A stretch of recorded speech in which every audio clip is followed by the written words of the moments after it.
আসসালামু আলাইকুম। Sports talk by Mallick, প্রতিদিনের আলোচনা থেকে আমি ইউনুস মল্লিক আপনাদের আরও একবার সুস্বাগতম জানাচ্ছি। স্পোর্টস লাভার ভাই বোনেরা, আপনারা কেমন আছেন? টি-20-র ইতিহাসে সর্বোচ্চ রান ইংল্যান্ডের 304 2 উইকেটে, অর্থাৎ 304 20 ওভারে 120 বলে 304। কত বড় স্কোর! এই কাছাকাছি যেতে যেতে যেতে যেতে 304 বিশ্ব রেকর্ড হয়ে গেল। এর আগে আমি যতটুকু জানি 297 করেছিল 2 উইকেটে ইন্ডিয়া বাংলাদেশের বিরুদ্ধে। ভাগ্য ভালো যে সেই রানটাকে টপকি এখন 1 নম্বরে চলে গেছে, অর্থাৎ রেকর্ডের দ্বিতীয় নম্বরে বাংলাদেশ আছে। এটা এক প্রকার আমি সৌভাগ্যের কথাই বলবো। আসলে দীর্ঘদিন ক্রিকেট দেখি, আর এখন ক্রিকেট নিয়ে মাঝে মাঝে কিছু কথাও বলি বা বলতে চাই বা আপনাদের সামনে তুলে ধরতে চাই। আসলে বলতে গেলেই বাংলাদেশের বিভিন্ন কথা আসে এবং আসবে। দেখেন, এই যে 304 রান 20 ওভারে 120 বলে, তাও আবার 2 উইকেটে করে। এবং দেখেন যে কি টর্নেডো ইনিংস। ফিল সল্ট 141 করেছে 60 বলে। কত বলে? 60 বলস 141 রানস, অর্থাৎ যেখানে 15টা 4, 8টা 6। কয়টা 6? 8টা 6। ওভার বাউন্ডারি 8টা, অর্থাৎ প্রত্যেকটা বল মনে হয় হাইলাইটস।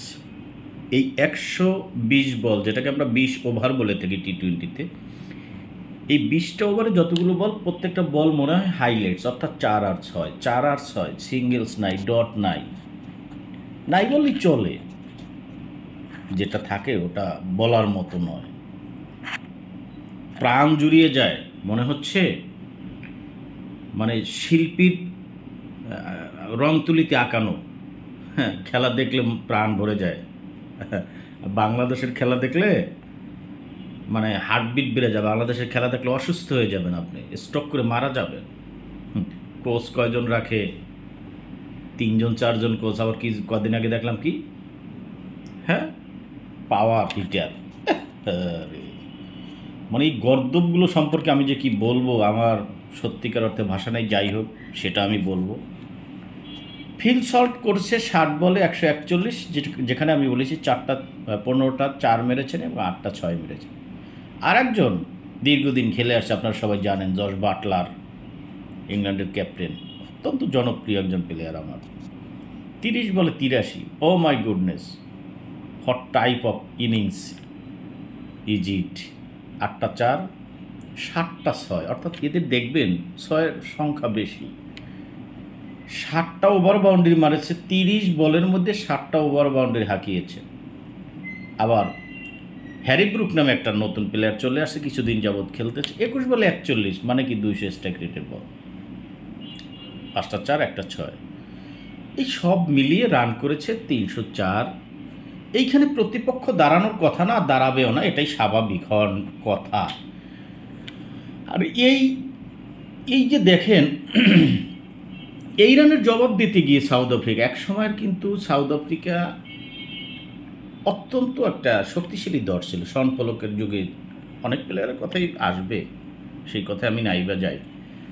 সেই সাউথ আফ্রিকা মাত্র 158 রানে অল আউট হয়ে গেছে, অর্থাৎ জবাব দেওয়ার মতো উল্লেখযোগ্য কোনো রান নেই, যেটা বলবো। এখানে বোলিং করতে গিয়ে ওই যে জোফরা আর্চার, যে আপনি জানেন ইংল্যান্ডের ফাস্ট বলার, 20 রানে 25 রানে 3 উইকেট পেয়েছে। আর জ্যাক্স 2 রানে 2 উইকেট পেয়েছে। 1 ওভার বল করে 2 রানে 2 উইকেট পেয়েছে। উল্লেখযোগ্য, যেটা বলার মতো। জোফরা আর্চার অত্যন্ত গতিসম্পন্ন বলার, এবং আপনারা জানেন যেদিন ভালো দিন যায় সেদিন জোফরা আর্চারের দিন যায় এবং ম্যাচ উইন করে।